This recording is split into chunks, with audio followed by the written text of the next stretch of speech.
বিশ্বকাপ শেষের পরে মাঠে ফিরতে শুরু করেছে ক্রিকেটাররা।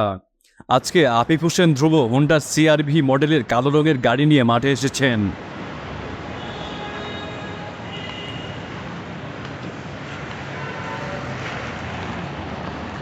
সাথে ছিলেন আলিসাল ইসলাম, হাসান মুরাদরা। এই দিন সাইফুদ্দিনকে মাঠে ঘাম ঝরাতে দেখা যায়।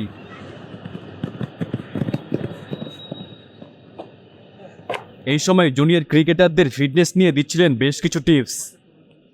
বিশ্বকাপের দামামা শেষ, মাঠে ফেরা শুরু করে দিয়েছে জাতীয় দলের ক্রিকেটার সহ জুনিয়ররা। এই দিন হোন্ডার বিলাসবহুল গাড়ি নিয়ে মাঠে এসেছেন আফিফ হোসেন ধ্রুব।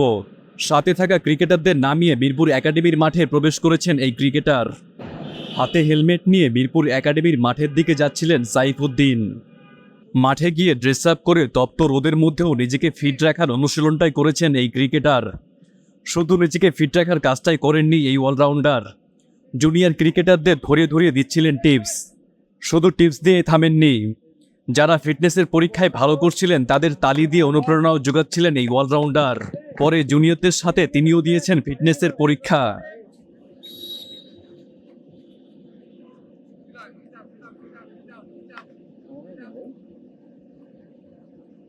তাদের সাথে পাল্লা দিয়ে দৌড়েছেন বেশ কিছুক্ষণ। তপ্ত রোদের মধ্যেও নিজেকে ফিট রাখায় যেন মরিয়া হয়ে পড়েছেন সাইফ। দৌড়ে যখন ক্লান্ত তখন একটুখানি আরাম নেওয়ার চেষ্টা, তবে সেটা দীর্ঘ করেননি এই ক্রিকেটার। আবারও দৌড়েছেন ছোট ভাইদের সাথে। এই ক্রিকেটার তো খুব ভালো করেই জানেন ভালো ক্রিকেট খেলতে হলে নিজেকে ফিট রাখাটা কতটা জরুরি। Shahriar Hossain, daily cricket.